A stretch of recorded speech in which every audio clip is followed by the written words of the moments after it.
Assalamualaikum. I am Muhammad Riyaz, your biology teacher from Stars Academy, Head Office, Johar Town, Lahore. आज हमने बात करनी है digestion in man, यानी आज हमने बात करनी है digestive system of man. Digestive system of man बताने से पहले आप बताइए व्हाट इज डाइजेशन। तो याद रखिए, digestion is break down of large complex non diffusible molecules into simple smaller diffusible molecules.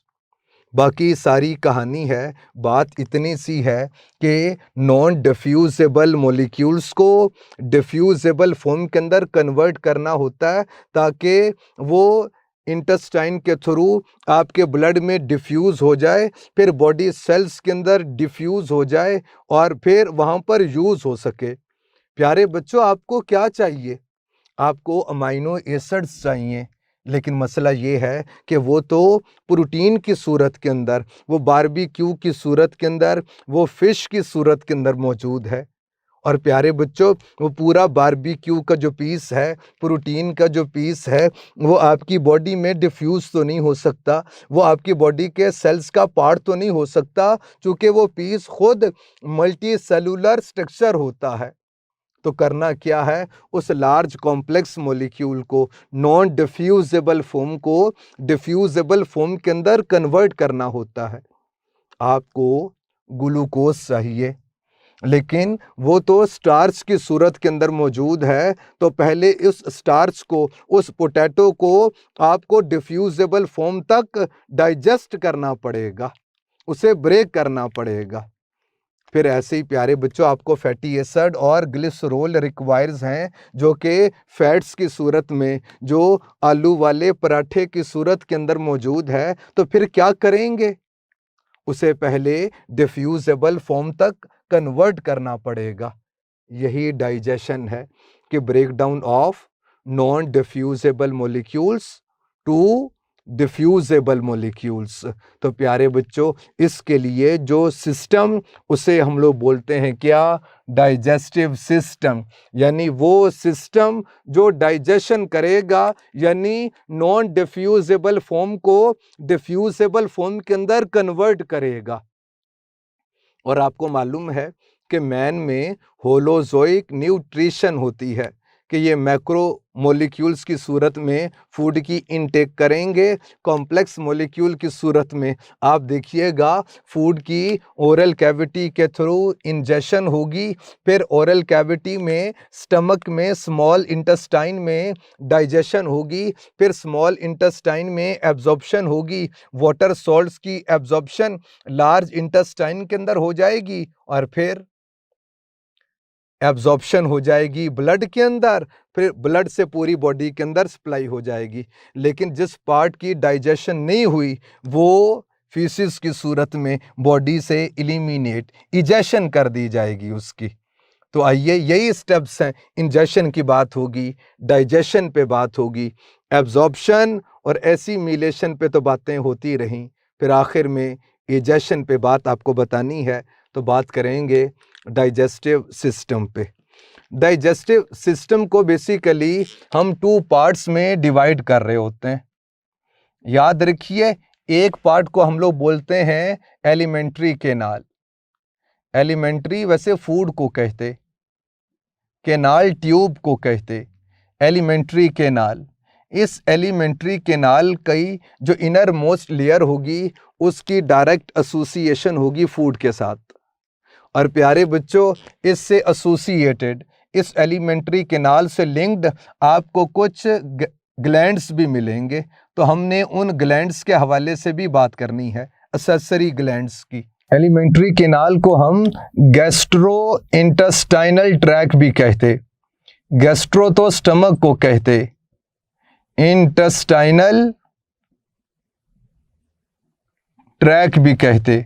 और ये कहाँ से कहाँ तक होता है? तो याद रखिए, ये हम कहते माउथ से लेकर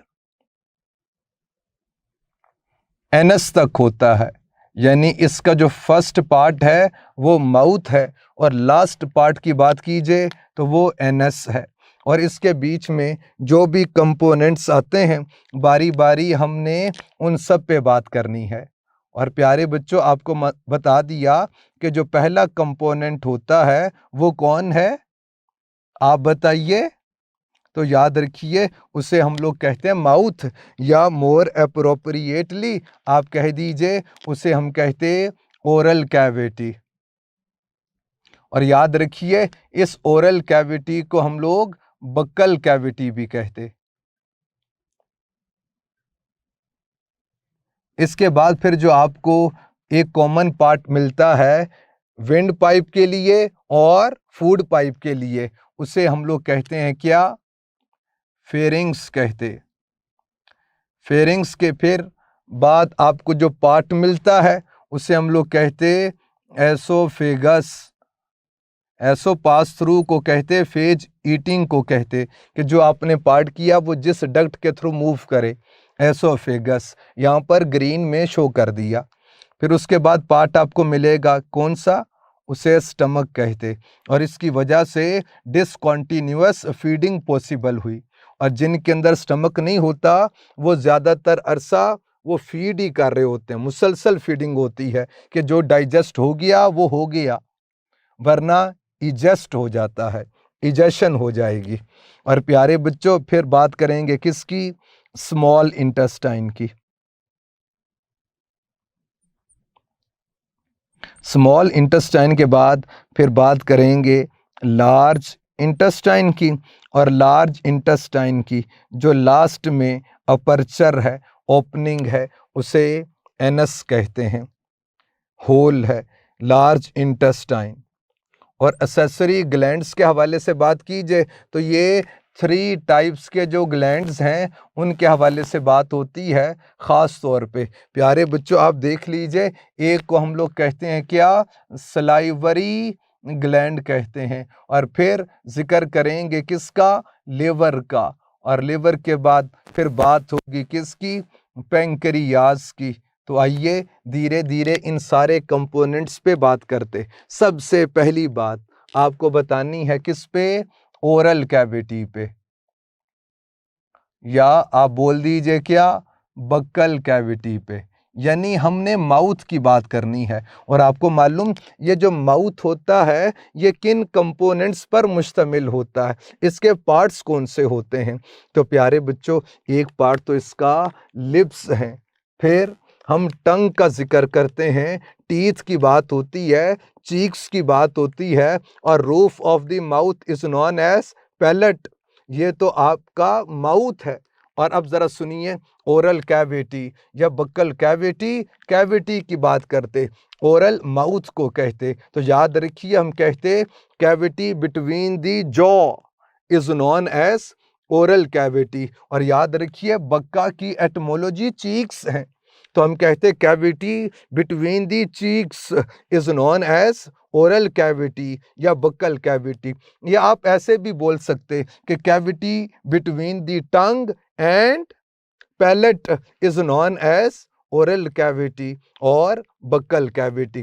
प्यारे बच्चों इस ओरल कैविटी के या बक्कल कैविटी के जो फंक्शंस हैं, आइए पर्टिकुलरली उन फंक्शंस के हवाले से हमने बात करनी है। और फंक्शंस के हवाले से बात कीजिए तो इसका जो पहला फंक्शन है वो क्या है, वो है सिलेक्शन ऑफ फूड। इसका जो पहला फंक्शन है वो क्या, सिलेक्शन ऑफ फूड। और सिलेक्शन ऑफ फूड के हवाले से बात कीजिए, हम कहते जो सबसे ज़्यादा इम्पोर्टेंट है वो कौन है, वो टंग है। और टंग के ऊपर कुछ आउट ग्रोथ सी होती हैं, एक उनकी वजह से फ्रिक्शन इंक्रीज होती है और फूड को इस ओरल कैविटी में बैलेंस करने के अंदर वो फ्रिक्शन इंपॉर्टेंट पार्ट प्ले करती है टंग की। और फिर दूसरी बात आपको टंग के हवाले से ये बतानी कि इसके ऊपर मौजूद होते हैं टेस्ट बड्स। तो बेसिकली वो जो टेस्ट बड्स हैं यही बेसिकली फूड की सिलेक्शन के अंदर इम्पोर्टेंट पार्ट प्ले करते हैं। यानी अगर आप माउथ के हवाले से बात कीजिए, ओरल कैविटी, बक्कल कैविटी के हवाले से बात कीजिए, तो सिलेक्शन ऑफ फूड में जो सबसे इम्पोर्टेंट कंपोनेंट है वो ओरल कैविटी। और आप देखिए आपकी ये जो ओरल कैविटी है ये किस कदर स्पेशलाइज्ड होती है कि अगर छोटा सा डस्ट पार्टिकल हो आपकी ओरल कैविटी आपको बता देगी। कभी यूं होता है कि फूड को च्यू करते करते महसूस होता है कोई सैंड पार्टिकल इसके अंदर मौजूद है या कोई छोटा सा हेयर उसके अंदर मौजूद हो। आपकी ये ओरल कैविटी इस कदर स्पेशलाइज्ड है, ये आपको बता देगी कि बीच में कोई हेयर है। तो सिलेक्शन ऑफ फूड में ओरल कैविटी बहुत ज़्यादा इम्पॉर्टेंट है। फिर ख़ास तौर पे जो टंग है इसके हवाले से बात होती है। प्यारे बच्चों, सिलेक्शन ऑफ फूड में सिर्फ ओरल कैविटी ही इम्पोर्टेंट पार्ट प्ले नहीं करती है, बल्कि ओरल कैविटी के इस फंक्शन को दूसरे कुछ और पार्ट्स हैं जो असिस्ट करते हैं।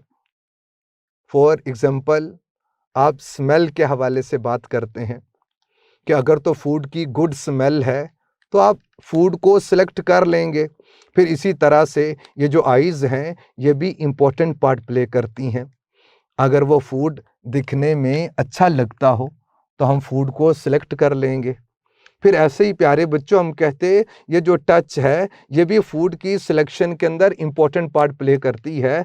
अगर आप टच करें और कोई हार्ड पार्ट हो तो यकीनन आप उस हार्ड बोनी स्ट्रक्चर को सिलेक्ट नहीं करेंगे ईटिंग के लिए।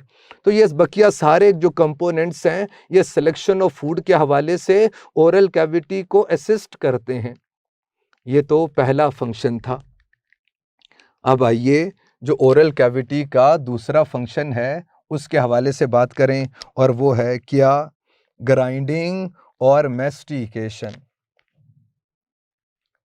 ग्राइंडिंग कोई हम लोग कहते मैस्टिकेशन। याद रखिए मैस्टिकेशन की एटमोलॉजी है च्यूइंग प्रोसेस, यानी फूड को जो च्यू करने का प्रोसेस है उसे क्या बोलते? मैस्टिकेशन। याद रखिए इस ओरल कैविटी के अंदर मैकेनिकल डाइजेशन भी है और केमिकल डाइजेशन भी होती है। इन दोनों में फ़र्क बताइए क्या होता है? याद रखिए enzymatic digestion is known as chemical digestion. Digestion with the help of enzymes is known as chemical digestion, and non-enzymatic digestion is known as mechanical digestion. Digestion with the help of force is known as mechanical digestion. Digestion with the help of muscles, digestion with the help of teeth is known as mechanical digestion. और grinding की बात कीजिए या mastication के हवाले से बात कीजिए, यानी चूइंग एक्शन, यानी non enzymatic digestion of food in oral cavity is known as grinding और मैस्टिकेशन, या हम कहते digestion of food with the help of teeth is known as grinding और मैस्टिकेशन। और टीथ के हवाले से बात कीजिए, ये जो फ्रंट पे जो टीथ होते हैं इन्हें इंसीजर कहते, और याद रखिए इंसीजर्स कटर को ही कहते हैं। अगर लार्ज पीस को बाइट करना हो तो वो सामने से रख कर ही कट करेंगे ना। यानी अगर आप बर्गर खा रहे हो या शवारमा खा रहे हो तो प्यारे बच्चों क्या होता है, ये सामने वाले जो टीथ हैं इनसे ही कट करते हैं, इसीलिए तो इन्हें इंसीजर्स कहते हैं।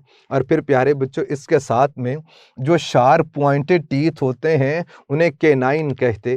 केनाइन की एटमोलॉजी डॉग है, तो शायद डॉग के अंदर देखे तो नाम रख दिया केनाइन, कि डॉग की टीथ की तरह के टीथ हैं।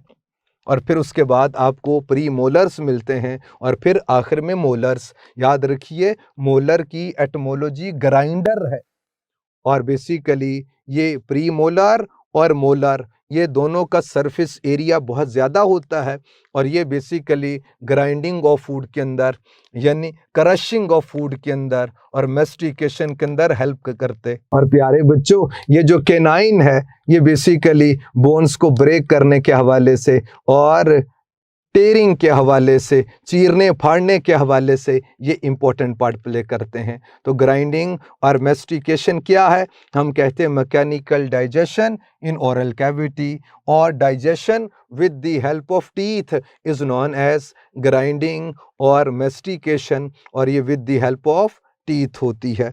अब इसके बाद जो तीसरा फंक्शन है याद रखिए वो लुब्रिकेशन है और ये बहुत इम्पोर्टेंट फंक्शन है लुब्रिकेशन, यानी to make food slimy and slippery.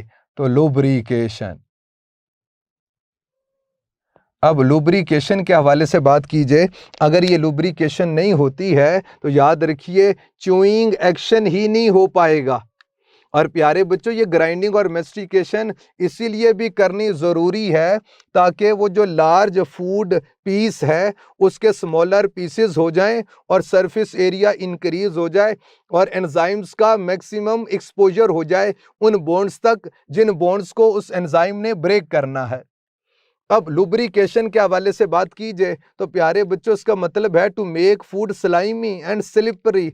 ऐसा करना इसीलिए ज़रूरी कि इसकी वजह से ही च्यूइंग एक्शन होता है। याद रखिए अगर कोई फूड मटेरियल माउथ के अंदर ड्राई रहे यानी सलाइवा की सिक्रीशन ना हो और लुब्रिकेटिंग एजेंट की सिक्रीशन ना हो तो फिर क्या होता है?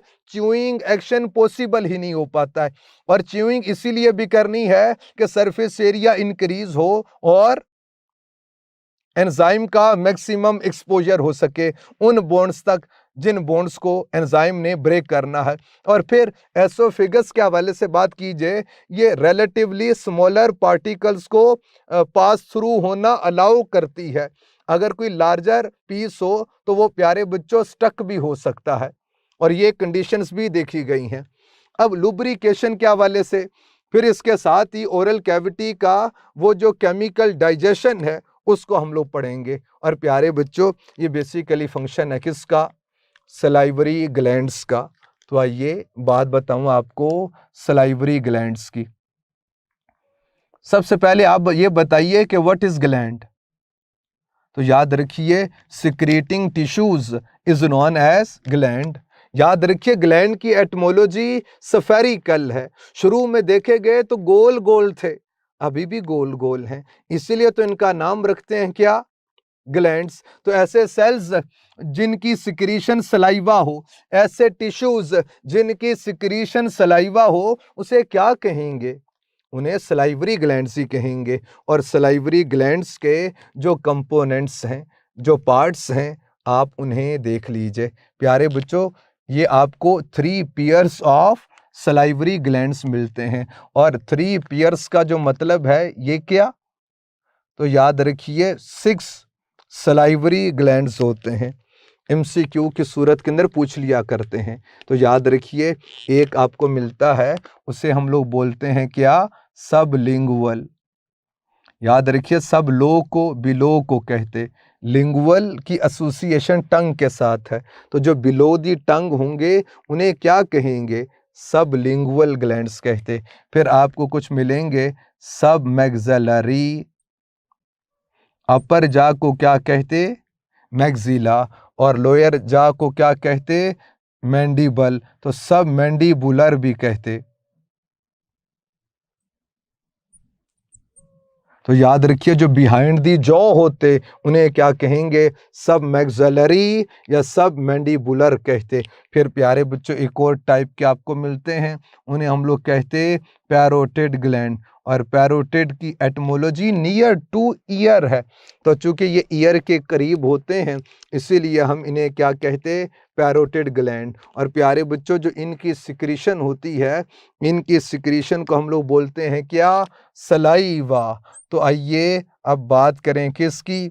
सलाइवा की। और सलाइवा के जो कंपोनेंट्स हैं आप इन्हें देख लीजिए।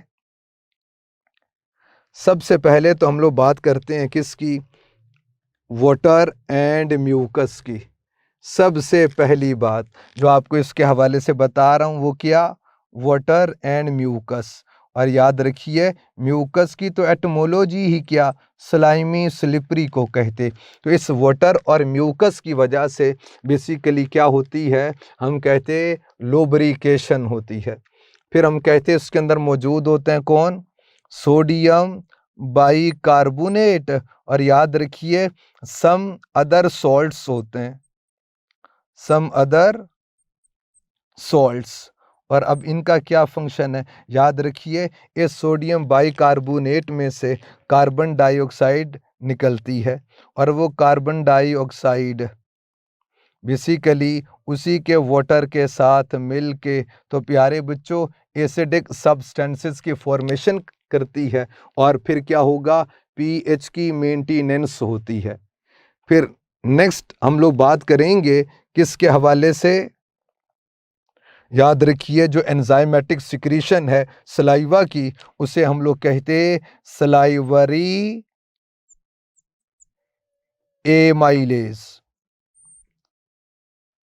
और याद रखिए या सलाइवरी एमाइलेज को ही हम लोग कहते टायालिन। याद रखिए टायालिन की एटमोलॉजी ही सलाइवा है, क्योंकि सलाइवा के अंदर देखी गई तो नाम रख दिया क्या, टायालिन या सलाइवरी एमाइलेज। इस एंजाइम का फंक्शन क्या है, तो याद रखिए ये एंजाइम एक्ट करती है किसके ऊपर, स्टार्च के ऊपर, और स्टार्च को ये कन्वर्ट कर देगी किसमें, ब्रेक करते करते फिर ये ब्रेक डाउन होती है कहाँ तक, डाइसैकेराइड यानी माल्टोस तक। और प्यारे बच्चों स्टार्च को यानी एमाइलोज को और एमाइलोपेक्टिन को भी ये कन्वर्ट कर देता है किसमें, माल्टोस में यानी डाइसैकेराइड में। तो ये सारी बातें थीं किसके हवाले से, ओरल कैविटी के हवाले से। तो प्यारे बच्चों मैकेनिकल डाइजेशन के बाद और केमिकल डाइजेशन के बाद ये फूड जिस फॉर्म के अंदर आती है और टंग के रोलिंग एक्शन की वजह से ये एक ओवल आउट ग्रोथ की सूरत में आती है, इसे हम लोग बोलस कहते हैं। अब याद रखिए बोलस की एटमोलॉजी होती है क्या, ओवल आउट ग्रोथ। चूंकि ये ओवल आउट ग्रोथ की सूरत के अंदर होता है इसीलिए तो इसे क्या बोलते, बोलस कहते। बोलस पे किताब ने जो कुछ बातें लिखी हैं वो सुनिए। किताब ने लिखा है कि सोफंड सोफंड partially digested slimy food mass that is in the form of oval lump, Oval out growth, उसे बोलस कहते। यानी बोलस किसे कहते, ये जो सोफंड पार्शियली डाइजेस्टेड, कंप्लीट डाइजेशन नहीं हुई अभी, चूंकि डिफ्यूजेबल फॉर्म तक फूड को कन्वर्ट करना, तो सोफंड partially digested slimy food mass that is in the form of oval lump is known as bolus। अब ओरल कैविटी के अंदर बोलस की फॉर्मेशन हो गई, अब इसका क्या करें साहब, अब स्वेल्विंग करेंगे। तो प्यारे बच्चों आइए बात करते हैं किसकी, स्वेल्विंग की। स्वेल्विंग क्या होती है, हम कहते हैं it is a process of transfer of bolus from oral cavity to esophagus. यानी प्यारे बच्चों ये जो फेरिंग्स मस्कुलर पैसेज है और कॉमन डक्ट है विंड पाइप के लिए और फूड पाइप के लिए, तो यहाँ से प्यारे बच्चों इस फेरिंग्स में से इस बोलस को गुजार के एसोफिगस तक पहुंचाना, इसे स्वेल्विंग कहते। तो स्वेल्विंग क्या है, swallowing is transfer of bolus from oral cavity to oesophagus. अब ये तो इजीली हो जाएगा, लेकिन कुछ मसले मसाइल हैं। प्यारे बच्चों आपको मालूम है कि आपकी ओरल कैविटी का और नेजल कैविटी का आपस में लिंक होता है। बच्चे बहुत सारी बातें बता रहे होते हैं कि पानी पिए तो नोज के थ्रू आ जाएगा, तो मुश्किल बातें हैं। लेकिन कुछ लोग ऐसे हैं जो बेटे सिगरेट पीते हैं और वो जो मुंह के जरिए से धुएं को खींचते हैं और नेजल के ओपनिंग के थ्रू उनको बाहर निकालते हैं। तो ये आसान सी मिसाल है, इससे साबित होता है कि ओरल कैविटी का और नेजल कैविटी का आपस में लिंक है। तो प्यारे बच्चों ये पॉसिबिलिटी भी तो है कि फूड ओरल कैविटी से नेजल कैविटी के अंदर आ जाए। और फिर नेक्स्ट जो दूसरा मसला, वो ये है कि जो वेंट्रल साइड पे स्ट्रक्चर है, ट्रैकिया है, विंड पाइप है, और ऐसे भी तो पॉसिबल हो सकता है कि फूड यहाँ से एंटर हो जाए किधर, ट्रैकिया में। अगर ऐसे हो गया तो डेथ हो जाएगी। तो प्यारे बच्चों, इसको इधर से भी बचाना है, नेजल कैविटी का जो आपस में लिंक है ओरल कैविटी के साथ, उसके साथ, और उस जगह से भी इसको बचाना है। तो अब करेंगे क्या? तो प्यारे बच्चों, ये स्वेल्विंग प्रोसेस किस तरह से होता है इसे समझ लीजिए। कुछ वॉलेंटरी एक्शंस हैं, कुछ इनवॉलेंटरी एक्शंस हैं। वॉलेंटरी एक्शंस क्या है? तो याद रखिए, ये जो टंग है ये अपवर्ड और बैकवर्ड मूव करती है। उससे होता क्या है, बोलस को पुश मिलता है बैकवर्ड। तो प्यारे बच्चों, ये वॉलेंटरी एक्शन है। फिर ये जब बोलस इस एसोफिगस के साथ एटसेट्रा टच करेगा तो फिर प्यारे बच्चों nervous system important part play करता है। फिर इनवॉलेंटरी एक्टिविटीज को वो रेगुलेट करता है। अब जरा देखिए, हमने नेजल कैविटी से इस फूड को एंटर होने से बचाना है। तो याद रखिए, ये जो पैलेट है इसका आगे वाला पार्ट हार्ड होता है, बैक पे सॉफ्ट पैलेट है। तो वो जो इंटरनल नेजल ओपनिंग्स हैं वो किधर हैं? वो सॉफ्ट पैलेट के अंदर हैं। तो प्यारे बच्चों, होता है ऐसे ही, जैसे ही टंग अपवर्ड बैकवर्ड मूव करती है, सॉफ्ट पैलेट अपवर्ड मूव करता है, तो इंटरनल नॉस्ट्रिल ऊपर जाकर बंद हो जाएंगे। यानी प्यारे बच्चों, ऐसे ये ओपन होते और अपवर्ड जाकर ये क्या हो जाएंगे, क्लोज हो जाएंगे। तो इस तरफ से तो आपने फूड को बचा लिया। यानी क्या हुआ कि जब टंग अपवर्ड और बैकवर्ड मूव करेगी, बोलस को पुश मिलेगा, सॉफ्ट पैलेट अपवर्ड मूव करेगा, इंटरनल नॉस्ट्रिल्स क्लोज हो जाएंगे। अब आ जाइए, बात करते हैं इस तरफ की। ट्रैकिया का ये जो अपर पार्ट है इसे लेरिंग्स कहते हैं। रेस्पिरेटरी सिस्टम के अंदर आपने पढ़ा। और इसकी जो ओपनिंग होती है इसे ग्लोटिस कहते। और इसके ऊपर ये जो कार्टिलेजिनस स्ट्रक्चर होता है इसे हम लोग क्या कहते, एपिग्लोटिस। इसका हिंज लाइक एक्शन होता है। तो जैसे टंग अपवर्ड और बैकवर्ड करती है मूव, इसका हिंज लाइक एक्शन होता है। और प्यारे बच्चों, वो जो हिंज लाइक एक्शन है वो किस तरह से होता है, ये देखिए। अगर ये आपके सर ने विंड पाइप आपको दिखा रहे, तो प्यारे बच्चों ये कौन है? अच्छा, ये ओपनिंग है कौन सी, ग्लोटिस। और ये कौन है, याद रखिए, एपिग्लोटिस। इसका क्या होता है, हिंज लाइक एक्शन होता है। यानी प्यारे बच्चों, इस तरफ और ये इस तरफ करेगा मूव, और फिर क्या होगा, लेस और मोर हॉरिजॉन्टल पोजीशन पर आ जाएगा। बिल्कुल हॉरिजॉन्टल नहीं होता, याद रखिए, लेस और मोर हॉरिजॉन्टल इन पोजीशन पर आ जाएगा। उससे होगा क्या, वो फूड जो भी आ रही होगी वो डाइवर्ट हो जाएगी किसकी तरफ, हम कहते हैं एसोफिगस की तरफ, यानी फूड पाइप की तरफ। यानी प्यारे बच्चों, इस वाले पार्ट का फिर हिंज लाइक एक्शन होता है और ये इस तरफ करेगा मूव।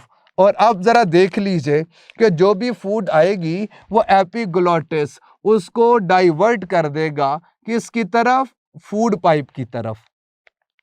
और फिर प्यारे बच्चों, फिर सुनिए जरा, हम कहते जैसे टंग अपवर्ड बैकवर्ड मूव करती है, सॉफ्ट पैलेट अपवर्ड मूव करेगा, इंटरनल नॉस्ट्रिल्स क्लोज हो जाते हैं। एक तरफ से फूड को आपने बचा लिया और अपने रेस्पिरेटरी ट्रैक को भी बचा लिया। और फिर प्यारे बच्चों, जैसे फूड डाउनवर्ड मूव करती है तो फिर क्या होता है, जैसे टंग अपवर्ड बैकवर्ड करेगी मूव, फिर इस एपिग्लोटिस का हिंज लाइक एक्शन होता है और ये प्यारे बच्चों लेस और मोर हॉरिजॉन्टल इन पोजीशन पर आ जाएगा। और याद रखिए, उसी वक्त विंड पाइप ट्रैक किया, थोड़ा सा अपवर्ड करेगा मूव, और प्यारे बच्चों ऐसे है तो ये मजीद क्लोज हो जाएगा। फिर रिंग ऑफ मसल होता है, उसकी कॉन्ट्रैक्शन की वजह से ये मजीद ऐसे बंद हो जाएगा और ये एपिग्लोटिस फिर फूड को डाइवर्ट कर देगा किसकी तरफ, एसोफेगस की तरफ। फिर प्यारे बच्चों प्रोसेस शुरू होता है पेरिस्टालसिस। तो आइए बात करते हैं किसकी, पेरिस्टालसिस की। याद रखिए, पेरिस्टालसिस की एटमोलॉजी कॉन्ट्रैक्शन है।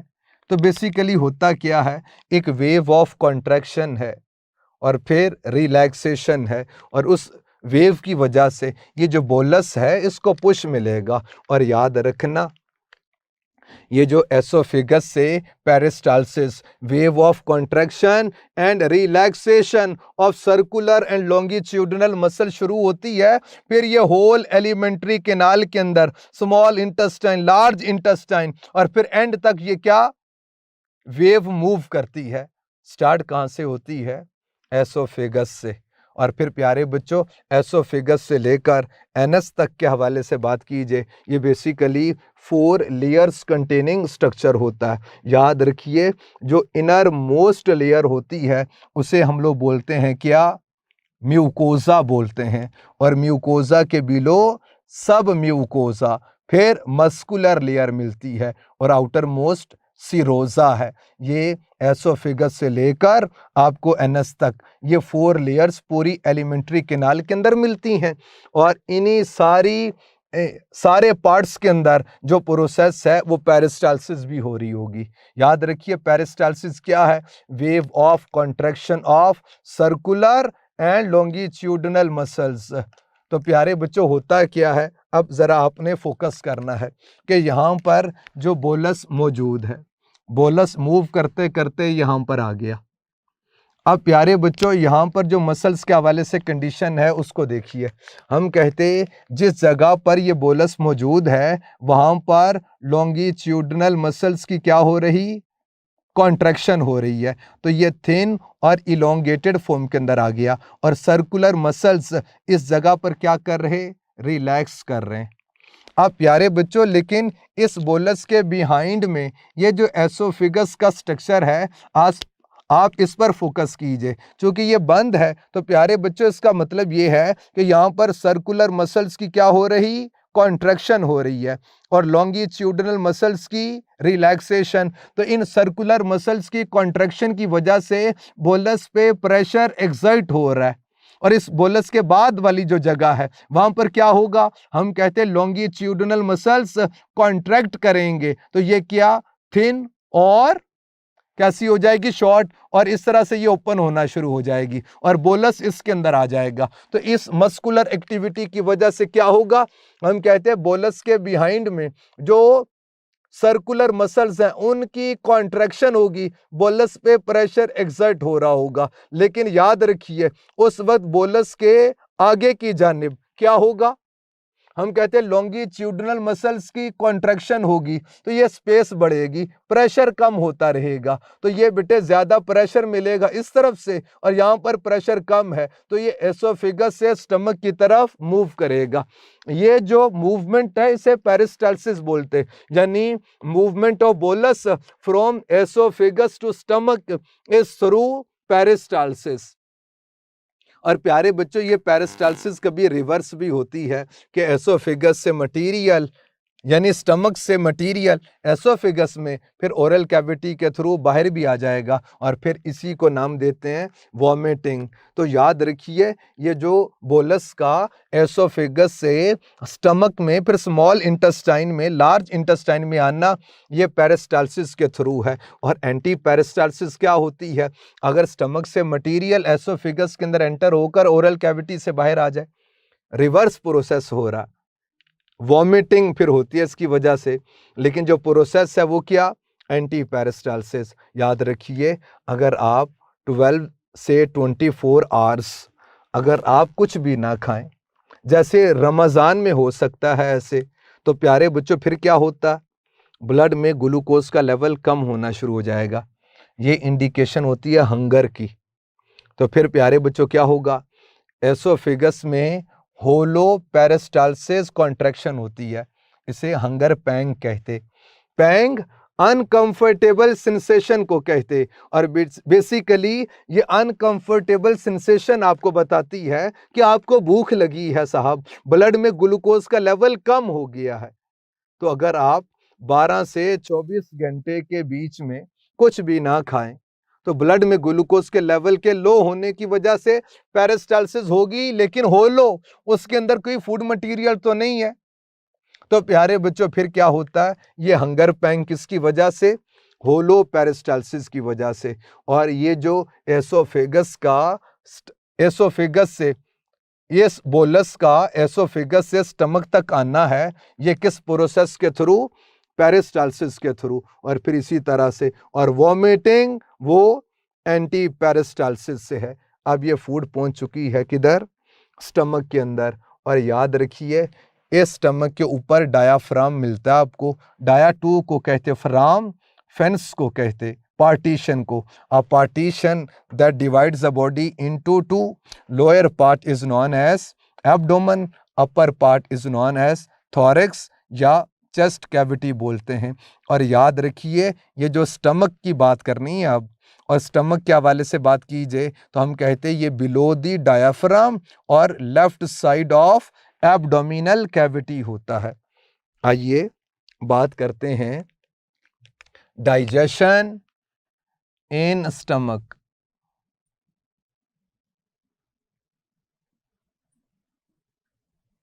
थ्री पार्ट्स ऐसे हैं जहां पर एक्टिव डाइजेशन होती है, जहां पर एंजाइमेटिक सिक्रीशंस होती हैं, फिर डाइजेशन होती है। जहां पर एक्टिव डाइजेशन होती है वो पार्ट्स कौन से हैं? याद रखिए एक तो ओरल कैविटी है, फिर दूसरी हम स्टमक के हवाले से बात करते हैं, तीसरा जो पार्ट है वो स्मॉल इंटेस्टाइन का है। एसोफेगस के अंदर डाइजेशन कंटिन्यू रहेगी, और ये वही डाइजेशन है जो ओरल कैविटी से शुरू हुई। एक्टिव डाइजेशन नहीं है, यानी यहाँ पर कोई एंजाइमेटिक सिक्रीशन नहीं है और उसकी वजह से डाइजेशन नहीं है। तो डाइजेशन इन स्टमक, पहले तो लोकेशन बता दी कि below the diaphragm and left side of abdominal cavity. तो प्यारे बच्चों सबसे पहले ये जो स्टमक है इसकी वॉल्स के हवाले से देख लें। एम्प्टी स्टमक की जो शेप होती है ये जे शेप्ड होती है, जे शेप्ड। और अब आपको बता दिया कि जो इसकी इनर मोस्ट लेयर होती है, अगर आप इसमें इनर मोस्ट लेयर के हवाले से बात की जाए तो प्यारे बच्चों उसे हम लोग बोलते हैं क्या? म्यूकोजा। और म्यूकोजा के बिलो जो लेयर होती है उसे हम लोग बोलते हैं क्या? सब म्यूकोजा। और सब म्यूकोजा के बाद फिर आपको एक लेयर मिलेगी, याद रखिए उसमें बेसिकली जो मसल्स होते उन्हें हम लोग कहते मस्कुलर लेयर है, उसे हम ओब्लीक मसल्स कहते। ओब्लीक मसल्स के बाद फिर आपको मसल की एक और लेयर मिलेगी। और प्यारे बच्चों ये जो लेयर है इसे हम लोग बोलते हैं क्या? यानी यहाँ पर आपको सर्कुलर मसल्स मिलते हैं। और आउटर मोस्ट लेयर के हवाले से बात कीजिए मसल्स की, इसमें आपको लॉन्गिट्यूडनल मसल्स मिलते हैं। और फिर इसके बाद वाली वो जो लेयर है अगर आप उसके हवाले से बात कीजिए तो वो होती है कौन सी? सिरोसा होती है। तो ये जो स्टमक के अंदर और पूरी एलिमेंट्री कैनाल के अंदर जो वॉल्स होती हैं वो बता दिया। यानी प्यारे बच्चों ये कौन सी है? म्यूकोजा, फिर सब म्यूकोजा, फिर मस्कुलर लेयर होती है, फिर आउटर मोस्ट के हवाले से बात की जाए उसे सिरोसा कहते हैं। ये तो इनके अंदर जो वॉल्स होती हैं उनके हवाले से बात हो गई। अब आइए कुछ स्फिंक्टर मिलते हैं। याद रखिए स्फिंक्टर की एटमोलॉजी है टू होल्ड टाइटली, मजबूती से पकड़ के रखना। यानी ये एसोफेगस और स्टमक के बीच में एक रिंग ऑफ मसल होता है, इसे कहते हैं कार्डियक स्फिंक्टर। एक किताब ने लिखा है चूंकि हार्ट के करीब होता है इसीलिए इसे कहते क्या? Cardiac sphincter. फिर इस पे बातें कुछ और भी हैं। और फिर याद रखिए ये स्टमक और स्मॉल इंटेस्टाइन इसके बीच में एक और रिंग होता है मसल्स का, स्मूथ मसल्स हैं। तो प्यारे बच्चों इससे हम लोग बोलते हैं पाइलोरिक स्फिंक्टर। स्फिंक्टर की एटमोलॉजी है टू होल्ड टाइटली।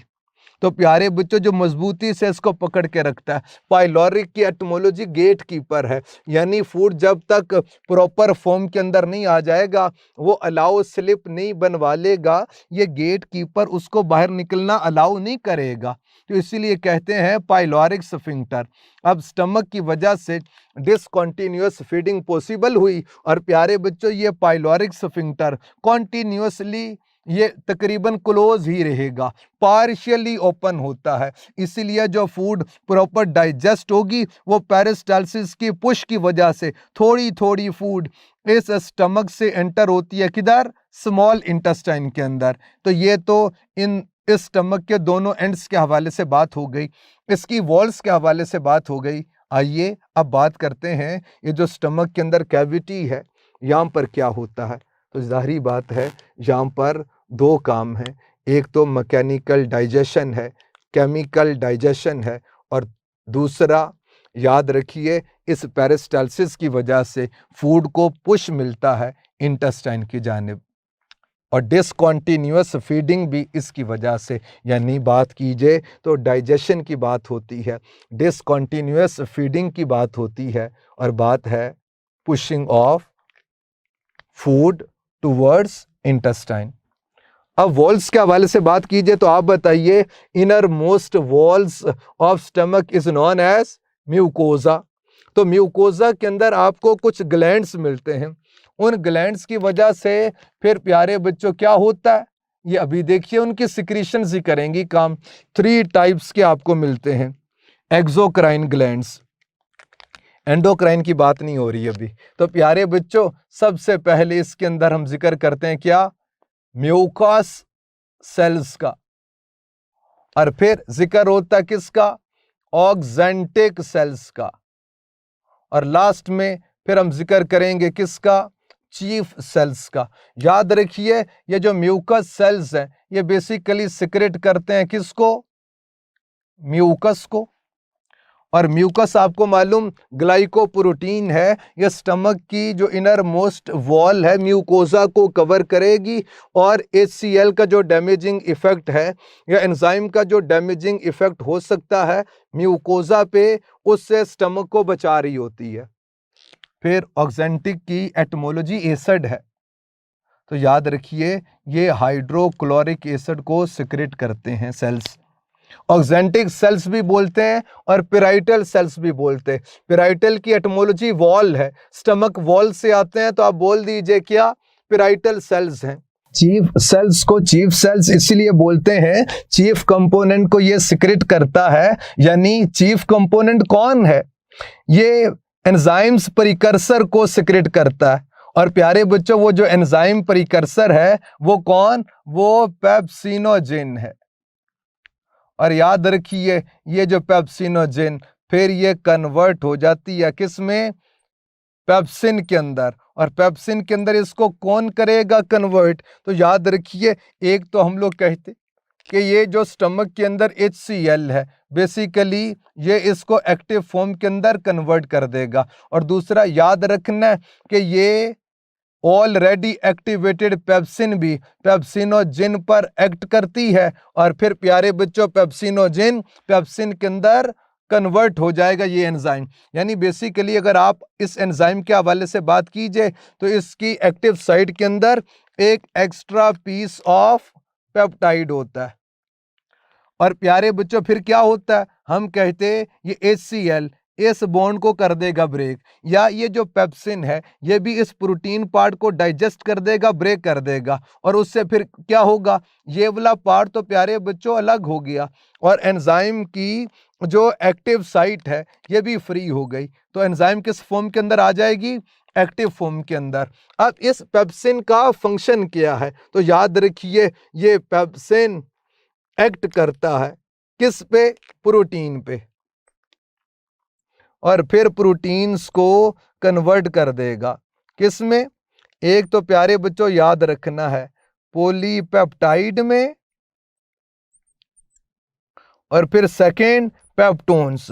अब याद रखना smaller fragments of polypeptide is known as peptones. आप कहेंगे सर फर्क क्या हुआ, तो याद रखिए अगर ये कोई प्रोटीन है जो मोर देन 1 पॉलीपेप्टाइड कंटेनिंग, तो इसको पॉलीपेप्टाइड की सूरत में अलग अलग करना ये काम भी किसका, हम कहते हैं पेप्सिन का काम है, और फिर इनको स्मॉलर फ्रेगमेंट्स में ब्रेक करना ये काम भी किसका, पेप्सिन का है। यानी पेप्टोन्स क्या है, स्मॉलर फ्रेगमेंट्स ऑफ पॉलीपेप्टाइड्स। तो ये तो पेप्सिन के हवाले से बात हुई।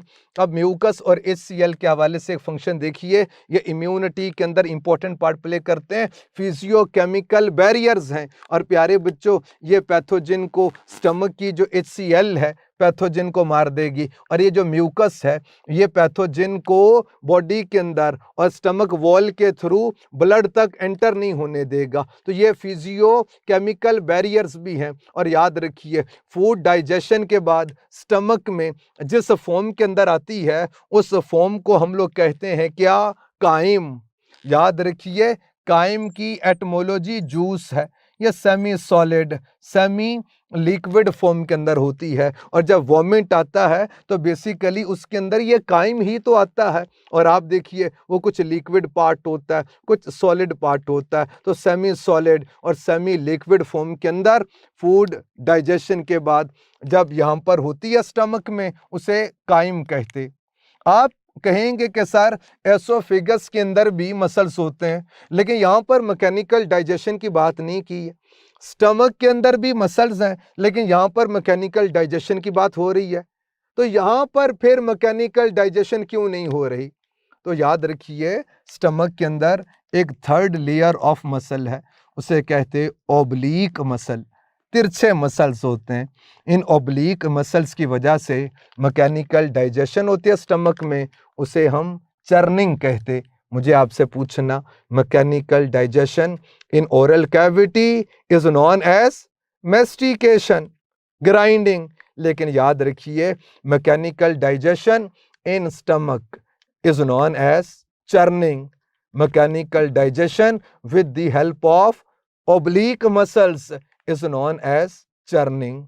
ये स्टमक तक और काइम तक के हवाले से बात हो गई, इसे पढ़ लीजिएगा। कोई बात ना समझ आए पूछ लीजिएगा। अल्लाह हाफिज।